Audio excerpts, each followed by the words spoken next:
오늘은 2024년 9월 8일 주일 집에 있는 교회 묵상의 집 주일 묵상 말씀 열왕기하 4장 30절에서 37절 새번역. 그러나 아이의 어머니는 말하였다. 주님의 살아계심과 예언자님의 목숨이 살아계심을 두고 맹세합니다. 저는 어떤 일이 있어도 예언자님을 떠나지 않겠습니다. 엘리사는 하는 수 없이 일어나서 그 부인을 따라 나섰다. 게하시가 그들보다 먼저 가서 그 아이의 얼굴에 지팡이를 올려놓아 보았으나 아무런 소리도 없었고 아무런 기척도 없었다. 게하시가 엘리사를 맞으려고 되돌아와서 그에게 말하였다. 아이가 깨어나지 않습니다. 엘리사가 집 안에 들어가서 보니 그 아이는 죽어 있었고 그 죽은 아이는 엘리사가 눕던 침대 위에 뉘어 있었다. 엘리사는 방 안으로 들어가서 문을 닫았다. 방 안에는 엘리사와 그 죽은 아이 둘뿐이었다. 엘리사는 주님께 기도를 드린 다음에 침대 위로 올라가서 그 아이 위에 몸을 포개어 엎드렸다. 자기 입을 그 아이의 입 위에 두고 자기 눈을 그 아이의 눈 위에 두고 자기의 손을 그 아이의 손 위에 놓고 그 아이 위에 엎드리니 아이의 몸이 따뜻해지기 시작하는 것이 아닌가. 엘리사가 잠시 내려앉았다가 집안 이곳저곳을 한번 거닌 뒤에 다시 올라가서 그 아이의 몸 위에 몸을 포개어 엎드리니 마침내 그 아이가 7번이나 재채기를 한 다음에 눈을 떴다. 엘리사가 게하시를 불러서 수넴 여인을 불러오게 하였다. 게하시가 그 여인을 불렀다. 그 여인이 들어오니 엘리사가 그 여인에게 아들을 데리고 가라고 하였다. 그 여인은 들어와서 예언자의 발에 얼굴을 대고 땅에 엎드려 큰 절을 하고 아들을 데리고 나갔다. 아멘. 다시 살아난 아들의 기적을 통해 우리의 믿음을 묵상함. 1년여 전 아내에게 갑자기 큰 두통이 왔습니다. 단순히 갑자기 발생한 편두통인 줄 알고 두통약을 먹고 더 심해져서 동네 병원에 다녀왔습니다. 그럼에도 두통이 너무 심해져서 큰 병원 응급실로 갔습니다.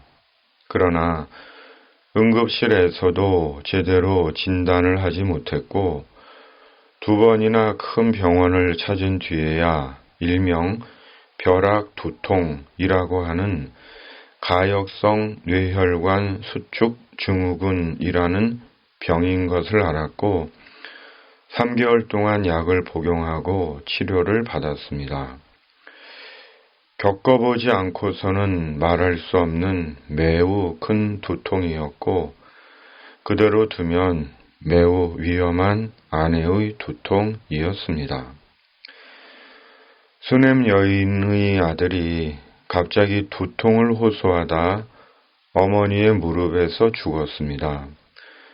그러자 수넴 여인은 죽은 아들을 엘리사가 눕던 침대에 눕히고 밭에서 일을 하던 남편에게 일꾼 한 사람과 암나귀 한 마리를 달라 해서 즉시 엘리사에게로 달려간 것입니다.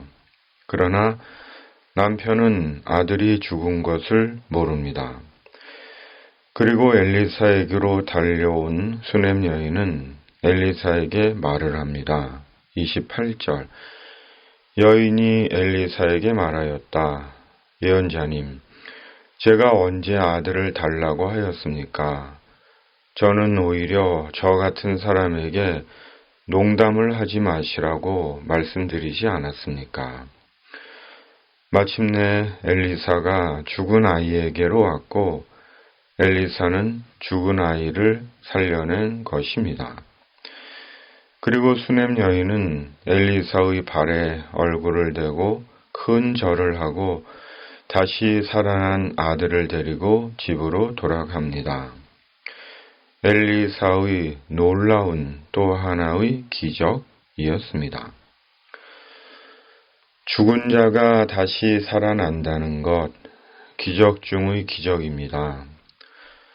하늘에서 불이 내리고 요단강이 갈라지고 마른 계곡에 강물 같은 물이 흐르고 빈 기름병이 채워지고 채워지는 것, 분명 기적이지만 죽은 자가 다시 산다는 것보다 더 큰 기적은 없습니다.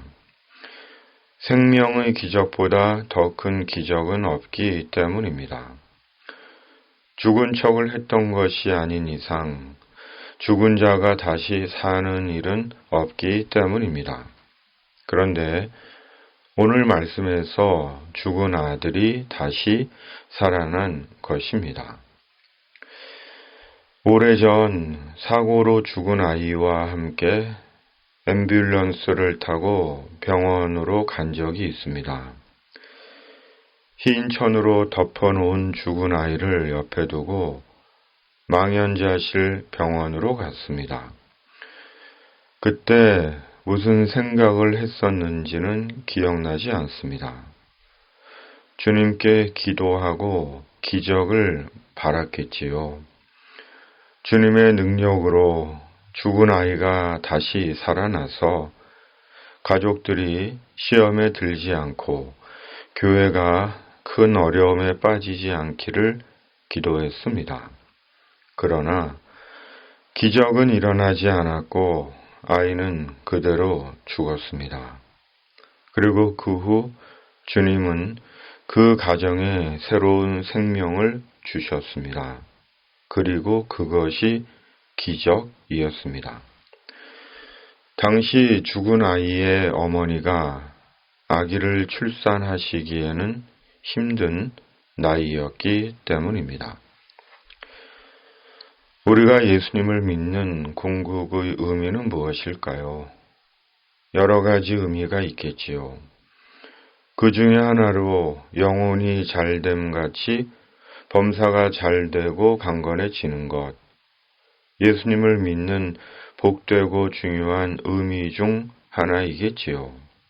그리고 영혼이 잘 된다는 것이 무엇인지는 시간을 갖고 풍성하게 나누어 봐야 하겠지요. 예수님을 믿는 궁극의 의미는 생명입니다. 예수님 안에서 영원한 생명을 얻는 것입니다. 천국에 들어가게 된 것입니다. 비록 이 생에서는 눈으로 보이지 않지만 예수 그리스도 안에서 예수 그리스도로 인해 현재 하는 영원한 생명의 나라, 천국에 들어가게 된 것이 예수님을 믿는 최고의 의미입니다. 왜냐하면 천국은 영원한 생명의 나라이기 때문입니다. 그리고 영원한 생명의 천국으로 인해 사는 시간 동안 내게 있는 것으로 영원한 생명의 천국을 위해 사용하며 사는 것입니다. 죽은 아들의 방 안에서 엘리사와 죽은 아들 둘만 남았을 때 엘리사는 먼저 주님께 기도를 드렸습니다. 그리고 방 안 이곳저곳을 한번 거닌 후에 죽은 아들의 몸에 엘리사의 몸을 포개고 난 후에 죽은 아들은 살아났습니다. 엘리사는 그때 주님께 무슨 기도를 드렸고 방 안을 거닐면서 무슨 생각을 했을까요? 그 자리에서 무슨 기도를 하고 무슨 생각을 했을까요? 돈 생각을 했을까요? 이 상황을 어떻게 모면할 것인가를 생각했을까요? 아닙니다. 생명에 대한 생각 하나뿐이었을 것입니다. 하나님의 최고의 기적은 생명의 기적입니다. 하나님께서 엘리사를 통해 수넴 여인의 죽은 아들을 다시 살리셨듯이 예수 그리스도 안에서 사람에게 하나님의 영원한 생명을 주시는 기적입니다. 그러므로 예수 그리스도 생명의 기적은 영혼의 신비, 신앙의 신비입니다. 그리고 우리는 예수 그리스도 안에서 성령으로 하나님의 기적을 경험한 자들입니다. 어제 신학 동기 아들의 결혼식이 있었습니다. 그리고 피로연 식사를 하며 몇몇 동기의 근황을 들었습니다. 한 명은 파킨슨병 초기이고 한 명은 췌장암 3기라는 말을 들었습니다. 아직 신학교 시절의 젊은 얼굴들이 생생한데 어느새 인생이 이렇게 갔구나 하는 생각이 들었습니다. 그리고 이제는 오래 살 것을 준비하는 것이 아니라 죽음을 준비해야 하는 인생의 시점이라는 생각이 들었습니다. 우리는 예수 그리스도 안에서 하나님의 생명의 기적, 구원의 신비를 경험한 자들입니다. 예수 그리스도 안에서 천국에 대한 소망 가운데 사는 자들입니다. 이것이 우리가 예수 그리스도 안에서 성령으로 경험한 하나님의 기적이며 신비입니다.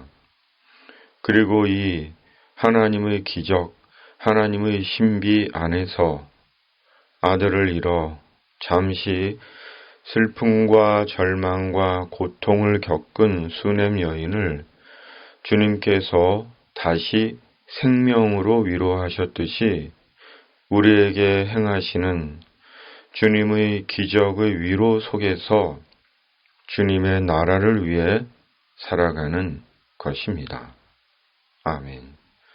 주님, 죽었다 다시 살아난 수넴 여인의 아들의 기적의 말씀을 통해 주님에 대한 우리의 믿음을 다시 세우는 묵상의 시간이 되게 하여 주시옵소서. 예수님의 이름으로 기도드립니다. 아멘. 하늘에 계신 우리 아버지, 아버지의 이름을 거룩하게 하시며 아버지의 나라가 오게 하시며 아버지의 뜻이 하늘에서와 같이 땅에서도 이루어지게 하소서. 오늘 우리에게 일용할 양식을 주시고 우리가 우리에게 잘못한 사람을 용서하여 준 것 같이 우리 죄를 용서하여 주시고 우리를 시험에 빠지지 않게 하시고 악에서 구하소서. 나라와 권능과 영광이 영원히 아버지의 것입니다. 아멘.